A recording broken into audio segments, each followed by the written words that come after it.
Ladies and gentlemen, this is the main event of the evening. It's time! This is Faisal Khan for Lights Out, and this is the Lights Out MMA podcast number 6, proudly in association with Kimura Sports. And with me today, joined by the founder of Kimura Sports, Mr. Mohammed Javid. Javid, good afternoon to you. Eid Mubarak. How you been? All good, my bro. What are you saying? Eid Mubarak, my brother. How Mubarak. I'm very good, man. Obviously, last week we had the whole Canelo versus Billy Joe Saunders hype. Okay. This week we move on to the UFC 262 preview, which takes place this Saturday night. May 15th at the Toyota Center in Houston, Texas. Obviously, before we talk about the preview, let's just remind the viewers out if they haven't already to hit the subscribe button, check us out on all the social media platforms, but more importantly, make sure you check out Kimura Sports' business page and their social media platforms. We'll be sharing the links in the description. And obviously, again, you know, it's a big card this Saturday night. One thing I rate about UFC is the more the year goes on, the better the cards get. I mean, you know, it was only 3 weeks ago you had Francis Ngannou win the heavyweight title of the world, and now there's rumors are that he's already scheduled to fight again. I mean, he's crazy. This Dana White, he doesn't stop. And this Saturday night's card, I don't think it's getting the credit that it deserves, because you've got a vacant lightweight title of the world, and then you've got Tony Ferguson against Beneil Dariush. You've got a decent fight in Shane Burgos and Edson Barboza. It's actually a pretty good card. And one thing I like about the card is all 3 of those fights, they're 50-50 fights. We've got to start off by talking about the main event, which is obviously Charles Oliviera versus Michael Chandler for the vacant UFC Lightweight Championship. Bit of a shame that Dana White a couple of weeks ago confirmed that the title is vacant and Khabib has to retire from the UFC. I don't think he wanted that to happen. I don't think anybody of us wanted that to happen. But it's a vacant title. It's the Submission King versus the Wrestler. What's your thoughts on this one for Saturday night? You know what? All 3 of these fights are actually really interesting. Like, on the face of it, it doesn't look that interesting. But you know, when you delve deep into like not only the fighter's history or like, you know, what they have to like win or lose in the fights, it's like also their skill sets. This just goes beyond like, you know, the normal kind of interesting points you look at in a fight. It actually goes in quite deep. So for the first one, Chandler versus Oliviera, there's a lot to this fight, not only because of like, you know, what they both have to win for and their like legacy as well, but mostly because of the skill set matchup. This is style versus style. This is your wrestler versus your submissions expert, basically. So it actually has a lot of interesting points. But like, to be honest, there's like 2 factors that to look at. So you've got the stand-up and you've got the ground game. When you like put them 2 separately and you look at them individually, they have their own story, very interesting story. Because like when you look at Chandler's stand-up versus Oliviera's stand-up, they have like 2 different styles. Oliviera is like, you know, more of your Muay Thai, has a bit of like, you know, kind of Taekwondo kind of flair, like, you know, spinning stuff, some really like crisp, good combos. And then Chandler, he's more of like a explosive fighter. He has more of like, you know, that overhand right. He's more looking for the knockout. But when you look at just purely on the stand-up, it has its own kind of like rules, or has its own kind of like game plan. You can expect someone like, you know, Olivier to be like doing those oblique kicks, keeping Chandler away with his like range and stuff, and like, you know, just peppering them with shots. But then if Chandler's able to close the distance and able to land that big right hook, I think it will be a knockout, to be honest, because Olivier has been knocked out before in the past. I think he's been knocked out twice, and one of them being a TKO as well. But then that's just stand-up. You know, when you then look at it on the ground game, it's actually an even more interesting fight as well, because then you have a solid wrestler, through and through wrestler versus a submission, like, you know, specialist, like, you know, a Brazilian Jiu-Jitsu black belt. So when you look at that together, it's actually quite interesting, because it's the kind of like fight that you normally see happen, and like you normally expect, like, say, the Brazilian Jiu-Jitsu to win.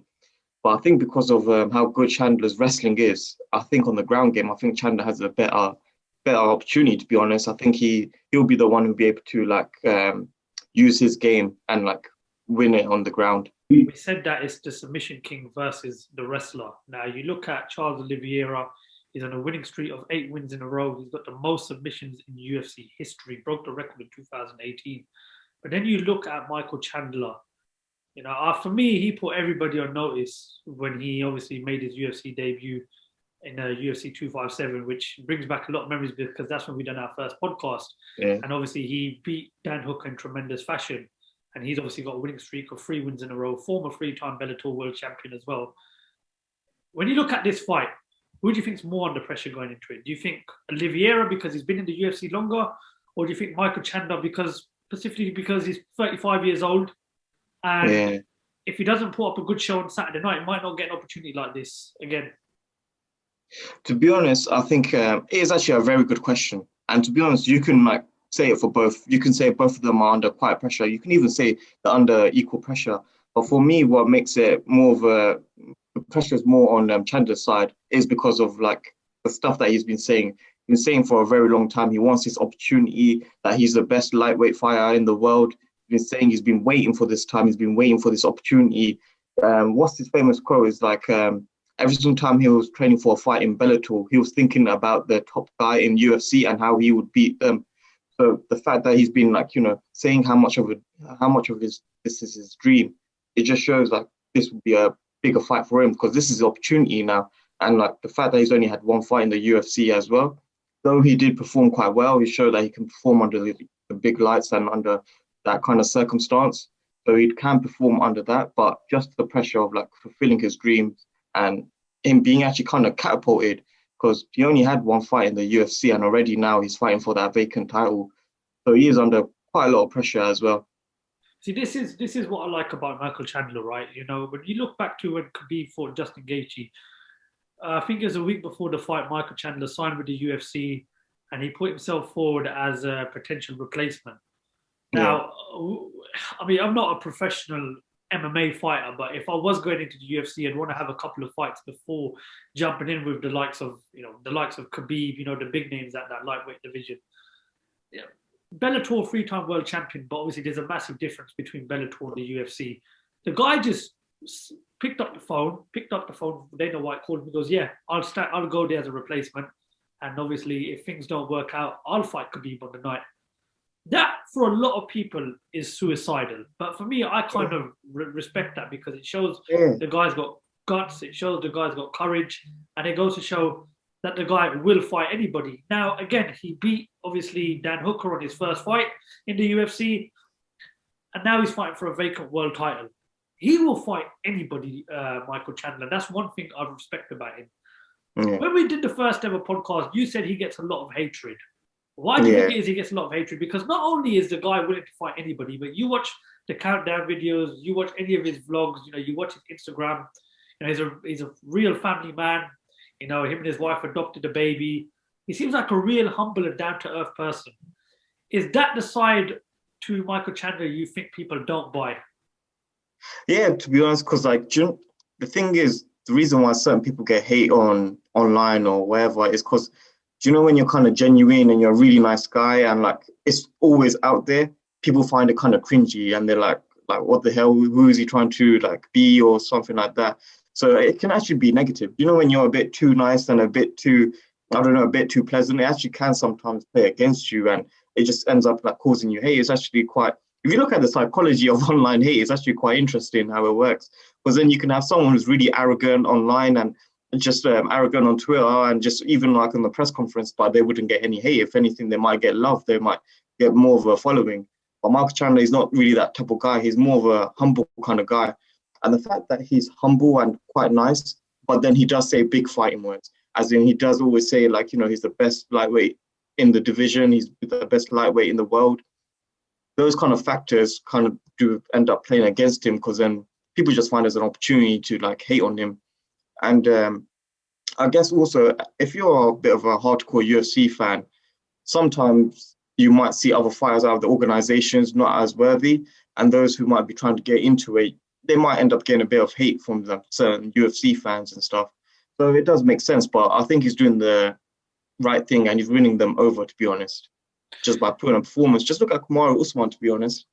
Yeah, exactly. Especially with that performance against Masvidal a few weeks ago. Yeah. One thing I've noticed here, we've got a bit of a pattern. So obviously Saturday night you have the vacant UFC lightweight title, and obviously you have Tony Ferguson and Beneil Dariush fighting, but also you've also got the third fight between Conor McGregor and Dustin Poirier.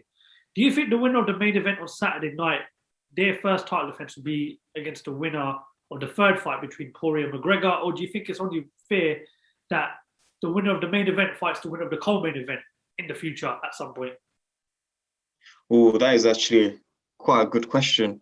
Or you could even say the winner of McGregor versus Poirier fights the winner of the co-main. Exactly. Yeah. What do you think actually happens? Because it's an exciting division right now. It's the best division in the UFC, if you ask me, in my opinion. Yeah, in all honesty, Poirier deserves that title shot. If anything, he should have been the one fighting now for that vacant title, really. Not Michael Chandler. The real fight, in my opinion, is Oliviera versus Poirier, and then whoever's next. But I guess the money fight is McGregor versus Poirier number 3, so that's going to happen anyway. But yeah, 100% it's going to be Poirier. If Poirier wins, 100% he's getting that next title shot. If McGregor wins and he gets the title shot, I wouldn't be surprised, but I don't think that would be fair.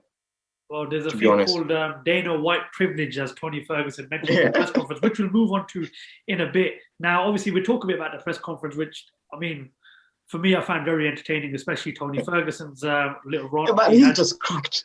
I ain't even going to lie, man. What's going on this? We'll move on to Tony Ferguson in a bit, but let's just talk a bit about what Michael Chandler said at the press conference. He believes that he's the best UFC lightweight in the world, and he goes, he doesn't get the credit that he deserves for stopping Dan Hooker in 2.5 minutes, something Dustin Poirier could not do in over 5 rounds. Chandler also believes that Oliviera is the most dangerous grappler today in the UFC. The comments regarding towards Dustin Poirier for me were kind of like a bite. I think he's kind of bit towards him. For me, that tells me that he's thinking Poirier beats McGregor in the third fight, and that if he wins on Saturday night, he'll fight Poirier again. So I think he's cleverly trying to already build up a fight with Dustin Poirier. You know, we seen after the win against Dan Hooker, you know, that little jump on the cage and the little backflip that Chandler did. He called out Khabib, McGregor, and Dustin Poirier. And rightfully so, you know, he's 35 years old. He's not getting any younger. He needs the big fights, and he's getting one on Saturday night. The biggest fight of his career, if you ask me. But you got to look at it tactically. As we mentioned, you know, the most submissions in UFC history. What game plan do you take into this fight if you're in Michael Chandler's corner? Because Charles Oliveira is on a hot streak right now. 8 wins in a row. How do you stop the grappler, the submissive king, on Saturday night? See, this is such an interesting fight. We haven't even broken down the styles and stuff. So from Chandler's point of view, right, you're a short, explosive fighter. Your reach is shorter than your opponent, but you know you've got that explosive wrestling, right? So what you'd want to do is you would want to close the distance, and you would want to be throwing those haymakers. You want to be throwing those overhand rights, jab to the body, throw overhand right, trying to make Olivier drop his hands. Now, the interesting part is there's another way of making your opponent drop their hands is by threatening that wrestling, by threatening that takedown. If Chandler is able to secure the takedown, that already, and if he does secure the takedown, Chandler does keep Olivier on the ground. So that threat in itself will make Olivier keep his hands down, and then that will give Chandler the opportunity to get the knockout. Now, another interesting part of this fight is Olivier's kicks. I think Chandler will neutralize Olivier's kicks, because when you're throwing those not calf kicks, but normal leg kicks, body kicks against an explosive fighter, there's a huge chance those kicks will get caught and you'll be put on your back. And someone like Chandler, he's like more of a top pressure fighter, where I think his top pressure wrestling will actually neutralize Olivier's wrestling. So if I was Chandler, that's what I'll be going for. I'll be going for, like, you know, staying in close range. And then if Olivier is able to keep me on the distance with kicks and stuff, just wait for the opening and be able to grab his leg and put that top pressure on him. Much like how Khabib was doing against Justin Gaethje, just waiting for the right leg kick before going in and go for that takedown. And even then, even if Chandler is able to get the takedown, that threat is always there, and that threat will always mean Olivier's hands are going to be down to stuff those takedowns, and it just gives the opportunity for the knockout. It's very interesting because, you know, when you talk about Michael Chandler, you talk about a guy that likes to put the pressure on, that's a fast-paced fighter. Mm. But then you also look at the submissive king, which is what I like to call him. You know, if Chandler Yeah. was to come in fast from the off, all it takes is for one little slip and bang, Oliviera puts him into a grapple and it could be potentially game over.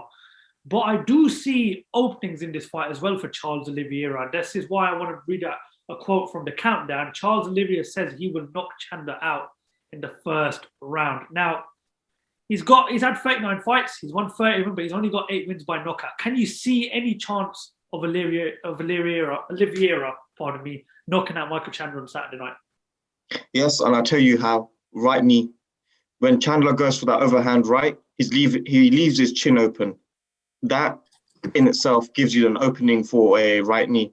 Now, this is kind of famous by someone, Jose Aldo. What he used to do is when he used to fight against wrestlers, he used to throw that right knee. Because, you know, when you go down for the takedowns or when you go down for that right hook, you're always kind of exposed around your chin, just the lower half. Now, in boxing, there's no way you can really uppercut it unless they're kind of like Canelo and Billy J. Saunders, unless they like kind of fall into it. Then you can, it's easy. But when it's MMA, it's much easier to just land that knee because they're coming down. All you have to do is just raise your leg. Now you add Olivier's power into that as well. That's an easy knockout. There's no way you're going to be able to take a knee whilst throwing an overhand right and be able to stand up. And not only would you be able to neutralize the overhand right with that knee, but it's also the wrestling. If Chandler just goes straight in for the takedown and you touch the knee, again, you're going to see a knockout from Oliviera. But saying that, it is quite hard. When you're fighting a good wrestler, they always set up the takedowns. They don't just go head in for the takedown. But it's actually quite interesting that you mentioned that because I have seen sparring footage of Oliviera training that exact knee and exact punch. He's been training for that overhand right, and he looks pretty good. But then again, it's just on the pads and with sparring partner. So we shall see how it is in the actual fight itself because, Chandler, he puts on quite a bit of pressure. And he's able to maintain really low center of gravity. I think he makes a massive statement on Saturday night if he does stop Michael Chandler, because obviously it's the vacant title as well. Everybody up in that lightweight division is going to be watching this fight on Saturday night. And everybody's going to want the winner, but I can't see him stopping Michael Chandler on Saturday night. If he's going to win, he's obviously going to do it by submission or by points. But obviously, this is where we get a prediction. My predictions have been pretty spot on up until last week when I predicted Canelo will beat. When I predicted BJ Saunders will beat Canelo, obviously that didn't happen.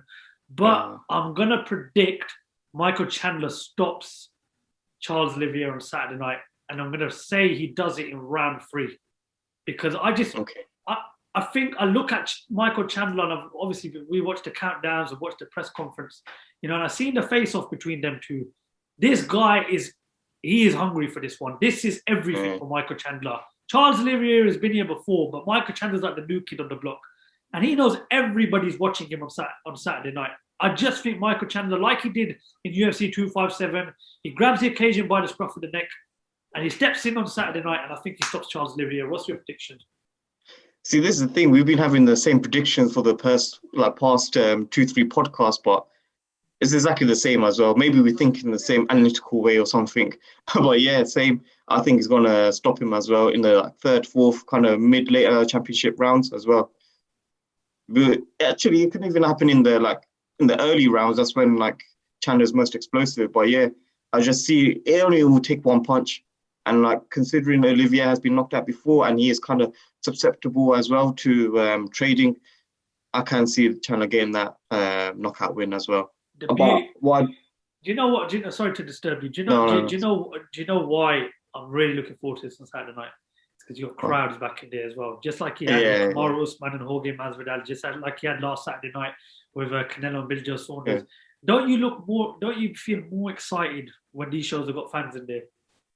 100%. It just adds to it. Just listening to the every single time a shot lands, it just adds to it so much more. It is definitely going to be an exciting main event on Saturday night. Really looking forward to it. And guys, please leave your thoughts in the comment section on how you think Saturday night's main event pans out. Let's move on now because we've got to talk a bit about the co-main event. Tony Ferguson takes on Beneil Dariush. We were just talking on WhatsApp a little while ago, and you goes, this guy's completely lost it because of his antics in the press conference. But I like that. I like to see fire and smoke in the press conference. He's going around saying, oh, you've got Dana White privilege. Not only is he sort of trying to stick it on Beneil Dariush, he's also trying to have a pop at Michael Chandler, who sat across him. He's talking about Khabib. He's talking about everybody in that lightweight division. But there's a reason why I think he's doing that. He's 37 years old, Tony Ferguson. This is who we're talking about, by the way. He's lost his last 2 fights. Before we get into the in-depth analysis of the tactics and the breakdown, because he's lost his last 2 fights against Justin Gaethje, and I can't remember who the one was before that. Charles Oliviera. Charles Oliviera, sorry, my bad. Do you think this is his last chance on Saturday night? If he loses, do you think he's done at this level, the top high level?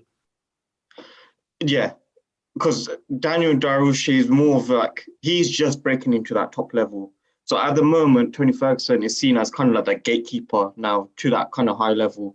Now, if Tony Ferguson loses, he will no longer be that gatekeeper, and you can expect him to just kind of like drop in terms of opponent levels as well, which I personally think will be best for him. Because I don't know, I kind of do want to see him back on the winning streak, and I think he does need to make a few changes because, you know, like these top fighters now in the lightweight division, I feel like they've accelerated, they've been learning, they've been developing much faster than Tony Ferguson has.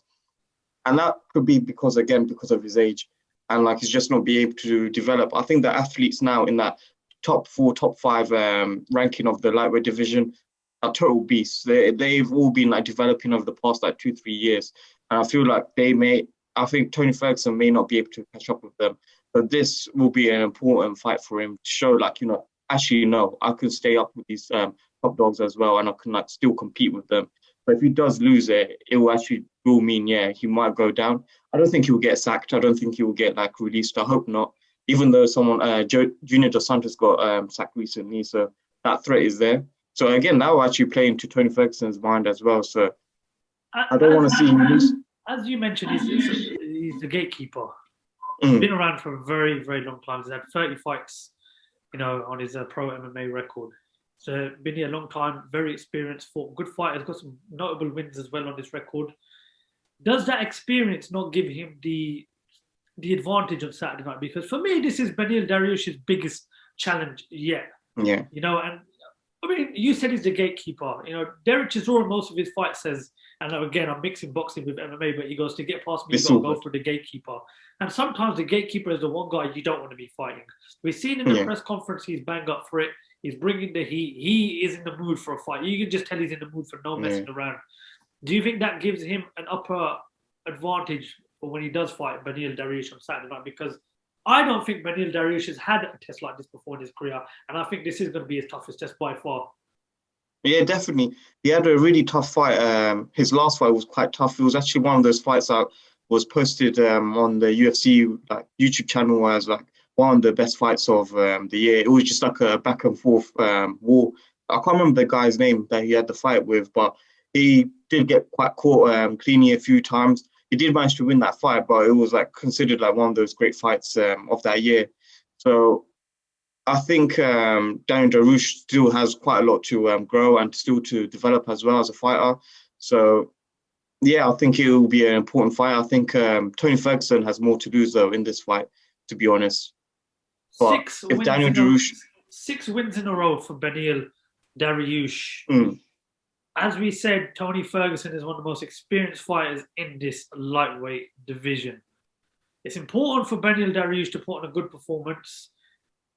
For you, what makes you think on Saturday night, if he does win, that this guy can compete at the highest level in this lightweight division? Because it's Tony Ferguson, 37 years old. He's lost his last 2 fights.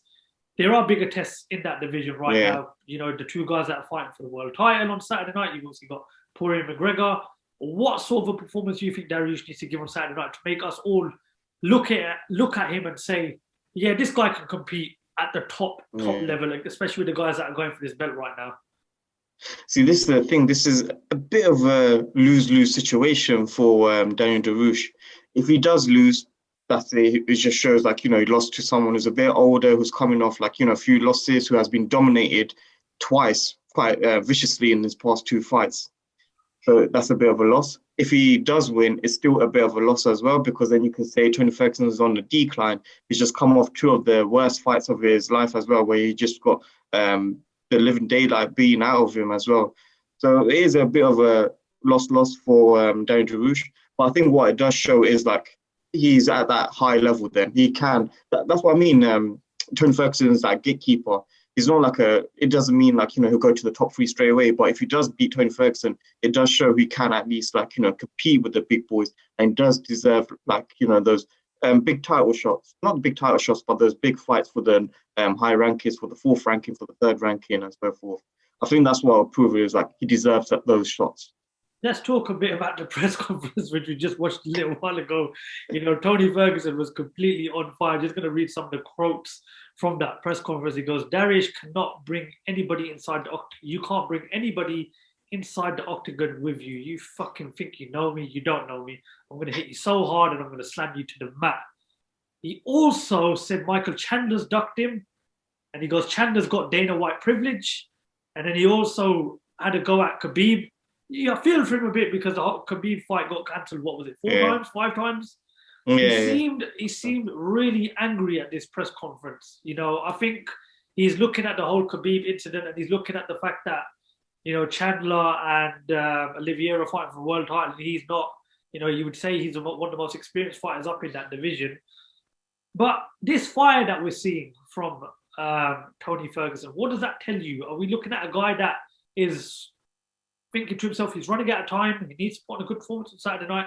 Or do you think this might be a new Tony Ferguson, even at the age of 37 years old?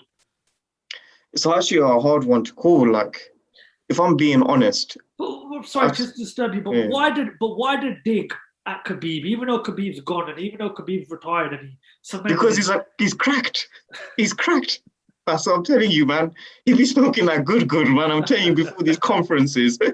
It doesn't make any sense. What did Khabib say again? Like, I like Tony Ferguson, but he's a little bit of a stupid guy, You can't understand what this guy says. He seemed, just watching that press conference, I was thinking, wow, this guy's got a lot of anger. Maybe this might not be the right time for Beneil Dariush to be fighting him on Saturday night. I'll tell you what, he's been like, he hasn't been given none of that UFC privilege or that Dana White privilege at all. He's one of those fighters who's always had bad luck. Either bad luck or like people just, the head of UFC, they don't like him. There's been numerous occasions when he should have had a title fight. But then again, there are times when he would take a fight when he shouldn't have. He would take a fight in 2 weeks' notice, when if he didn't take that fight, he could have had a title shot 6 weeks later down the line. So he's done crazy stuff like that before, which has kind of like hampered his chances of winning a UFC title or getting there. So I think some of it is a bit of his blame. If I was to say about 10%, maybe his blame, instead of playing it smart and like, waiting for those title shots or even trying to push the title shot that you want more, being like, no, I'm not fighting anyone else until I get that title shot. I think with the type of fighter Tony Ferguson is, whoever you put in front of him, because of like what he wants to prove, he will accept it without maybe thinking about like the future or maybe thinking, where does this put me in for the title shot?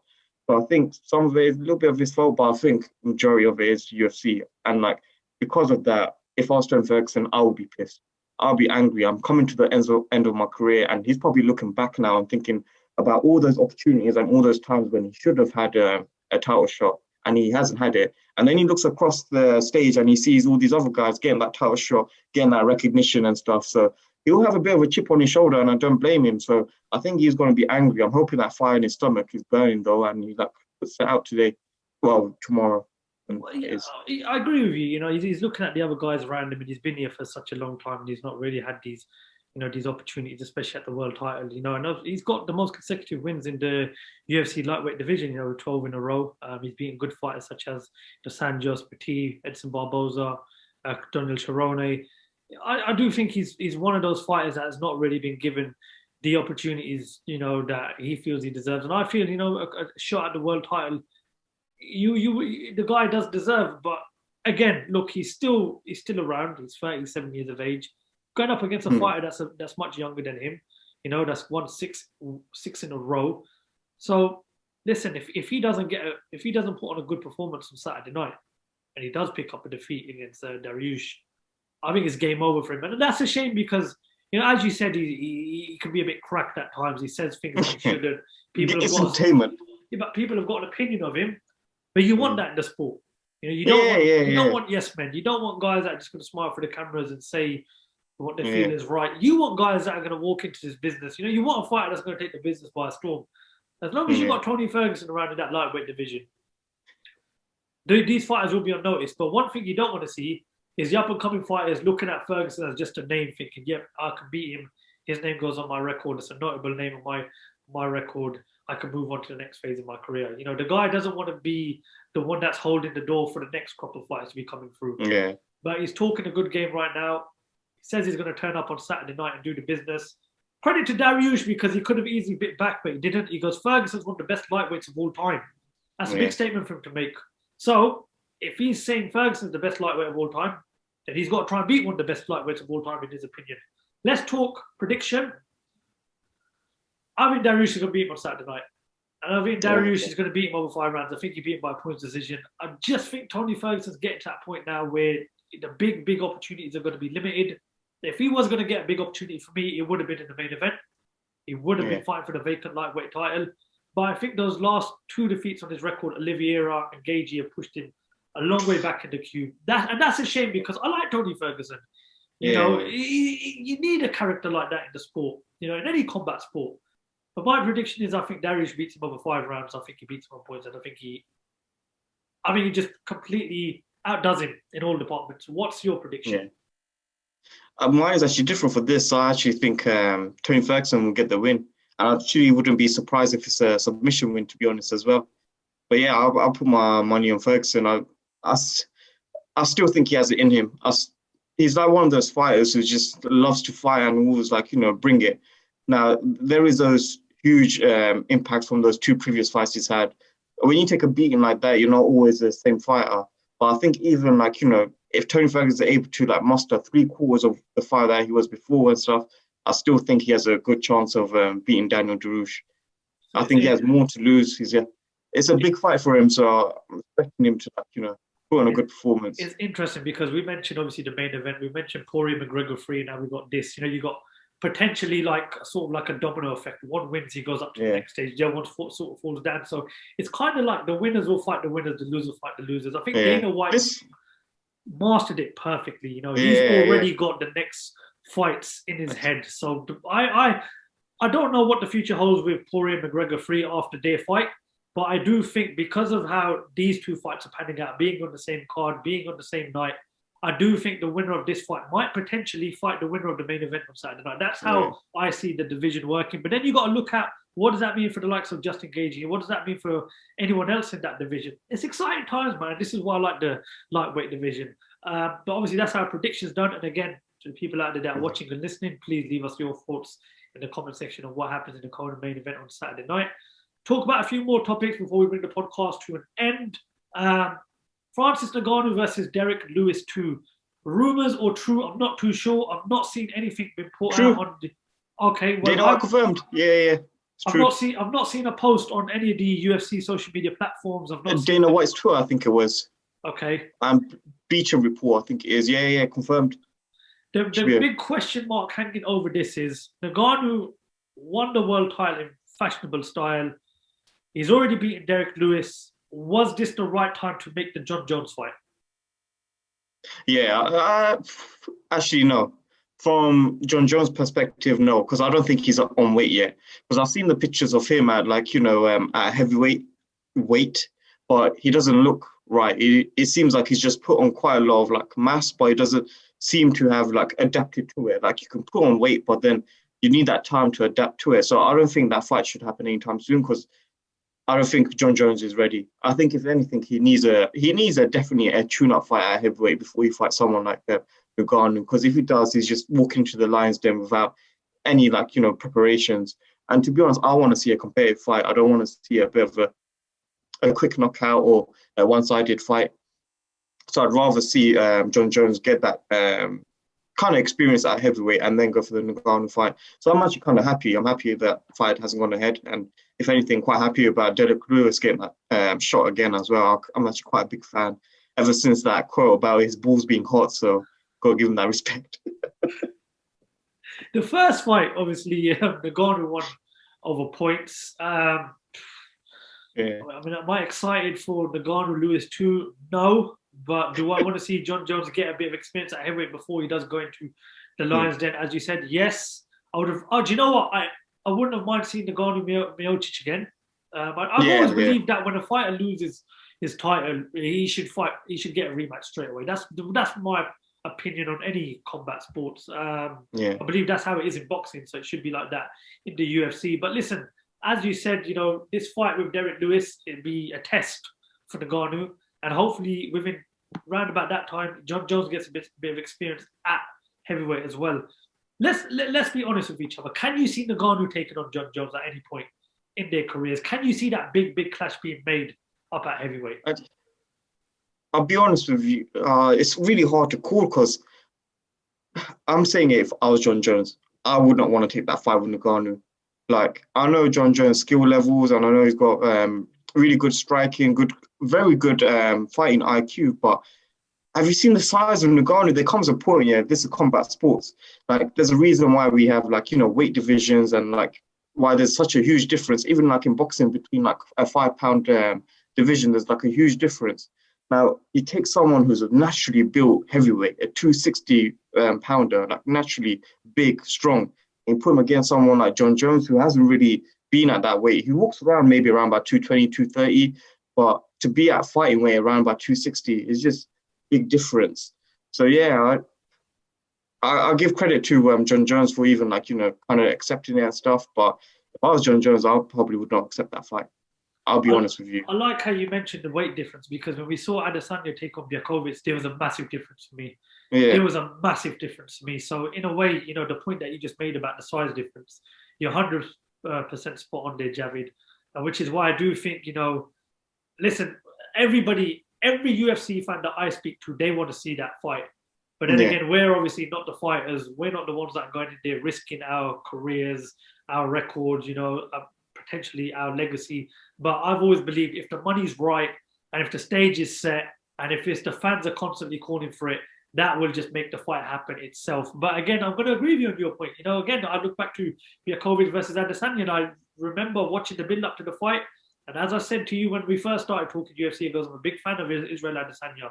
But when he stood up next to Blachowicz, you see a massive difference. So I think the fight between Ngannou and Jon Jones does get made, because I think it's a big money fight, and I just think Dana White, he's not going to pass on a big opportunity like this. It's definitely a sellout. It's a pay-per-view event, and it's a fight everybody wants. So who knows? Only time will tell.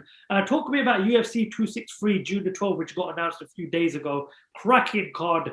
Israel Adesanya back down at his normal weight, fighting Marvin Vettori in a second fight, and of course Leon Edwards versus Nate Diaz. I mean, we said that the Israel Adesanya Jan Blachowicz card won't be topped. Do you think this card has already topped it? It's actually a very good card. It's hard to call at the moment, but this is a very, very good card. One of the main fights I'm looking at for on that card is actually the co-main, the Leon Edwards versus Nate Diaz fight. That is going to be a banger of a fight. Like, you know, the Leon Edwards we saw against Bilal Muhammad, it was actually a very, very high-level, elite Muay Thai striker that we saw. He just seemed to have increased his striking capabilities, and he looked phenomenal. So against someone like Nate Diaz is going to be a beauty of a fight. And I actually can't wait for that fight, because you know it's going to be an absolute war. Prediction right now, round one, Nate Diaz is going to get cut with an elbow, and it's going to be bleeding. You see, this is where me and you are going to have a bit of a debate, because Nate Diaz, for me, is one of the most entertaining MMA fighters of all time. And I've always been a big fan of him. In terms of what does he have left in his tank, I don't think he has too much. But I think because it's Nate Diaz, and because the guy's heart is bigger than anything in this sport, I think it's going to be a great fight. The one thing that I would slightly be worried about with Nate Diaz is, when was his last fight? All the way back at what? UFC 244, right? Against Masvidal. Yes, for the beer. Yeah. And how long ago was that roughly? It was a very long time ago. About 2 years ago, I think. Exactly. It was probably even longer, yeah. So you know, to to not fight in all that space of time and then get back in there against Leon Edwards, for me, that's a bit suicidal. But because it's Nate Diaz, because he's got the heart of a lion, and because he's 36 years old, I don't think there's many opportunities out there for him. So maybe that's why he's looked at this fight and he's taken it as well. Those fights with Conor McGregor, I still watch till today. They were just phenomenal fights. The second fight for me was better than the first fight. It was a brilliant fight, a bloody war it was. I think this is going to be a war. I think UFC 263, the co-main event between Edwards and Nate Diaz, will be fight of the year. Because you got Leon Edwards who's trying to climb his way up into, the sort of higher positions in the rankings. And you got Nate Diaz who's turning up to show everybody, I ain't done, I'm still here, I'm still going. It's going to take something very, very big to stop me. But the worrying thing is, he's not fought in a very, very long time. If he does get stopped in the way you think he does, is that the end of Nate Diaz on UFC 263? No, I reckon he'll come back 2-3 years later again. There's no stopping this guy, man. Well, listen, controversial character. That's what the sport likes. He's one of those guys that you don't know what's going on with. He's retired. 1-2 years later, he comes back in. And that's just Nate Diaz for you. The main event, Israel Adesanya versus Marvin Vettori. Very unfortunate what happened in the fight with Jan Blachowicz. He tried to become he tried becoming, a two-weight world champion. It didn't happen. It is one of those things. But if you're Israel Adesanya right now, Javid, you're obviously still a middleweight champion of the world. Is it middleweight champion of the world? I keep on. Middleweight. You're still middleweight champion of the world. There's still big fights out there. What exactly are you aiming for? Is it to keep a hold of that belt as long as possible, or is it to have another crack at cruiserweight again and perhaps a rematch with Blachowicz? So that's actually a good question. Do you know, he's the type of fighter who's fighting for legacy and for pride and stuff. When he had that opportunity to fight for the light heavyweight title, it must have made him feel good. It must have made him feel like, he's going further than his original accomplishments. Now that he's back at middleweight, defending his middleweight champion, it might not feel as good. It might just feel like, all right, he's just maintaining his kind of legacy. If I was him, and considering the type of fighter he was, I'll still be looking for those kind of legacy building fights, or to go even further than the usual of just being a champion and just holding the title. But I reckon this is an important fight for him, but I think he will still be searching for that kind of fight name making fight, whether that be against someone in a different division or for a different title. I still think he'll be looking for that fight. And I don't see him maybe defending his title next time around. Actually, he might do against Robert Whittaker. But then, I still think he's going to be looking for another opportunity. I wouldn't be surprised if he goes to fight Blachowicz again, to be honest. My apologies, dear fight fans.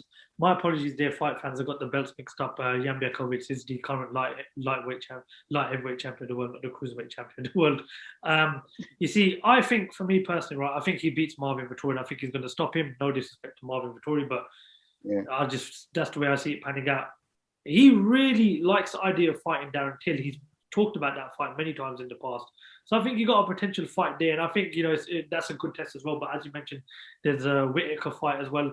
Because he's got the name, and because obviously he's got that sort of personality, I think a lot of people will chase the fight with Adesanya, but I do think he will fancy another crack at the light heavyweight division, because again, he's that type of fighter. When you ever watch his interviews for him, it's all about cementing a legacy. It's all about holding multiple world titles in different weights. And I don't think he done too bad against Blachowicz, but I think it was the experience and it was the step up in weight that got the better of him. The weight, it made a huge difference. Let's be honest, the first 1 to 3 rounds, he was actually doing pretty well. He was actually landing good shots. He was doing really good stand-up. He was more or less the better fighter, but those takedowns and just the pressure, the weight difference, there's nothing much you can do. And that's the thing with MMA, that weight difference can make a huge difference. Just to hold someone above you and try to push them off and try to do jiu-jitsu, it just takes so much out of you. It's going to be interesting though, that UFC 263 card, and obviously we'll do a preview with it like we do with all the other big fights as well. I know there's some big shows to look forward to, but I'm really excited for the podcast between Poirier and McGregor 3. I'm just so excited for that fight. It could be the end of Conor McGregor. Who knows what's going to happen? But listen, that's obviously we're a few weeks away from that fight. I am buzzing for that fight. I literally cannot wait, but also mega excited for Saturday night. Big card, big opportunity for some big fighters, especially Michael Chandler. This is what he's in the game for. Which fighter do you know has only 2 UFC fights and is already fighting for a world title? You know, this is why you got to love the sport. You got to give credit to Dana White. He's not waiting around, man. He's pushing these fighters. And I believe we done our boxing podcast the other day, and Asif, who's on Team Lights Out, also said, he goes, this is why I rate the UFC, because you're getting all these 50-50 fights right now, which boxing isn't giving us. You don't get no politics. Every boxing fan right now wants the Fury versus Joshua fight announced. One minute we're hearing, the venue's confirmed, then the date's confirmed. Then it's the total. This is why you love UFC. This is why, for me, and it's going to hurt me to say this, because when we started Lights Out, it was a boxing channel, but now it's a boxing MMA channel. But this is why, for me, MMA's up in the game right now. They're in first place, boxing's in second place.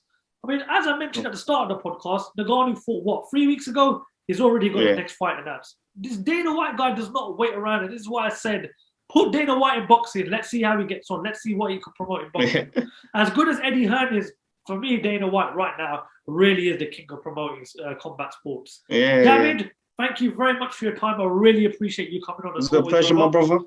And I'm going to be looking forward to hearing from you early Saturday morning. I take it you'll be up watching this card as well.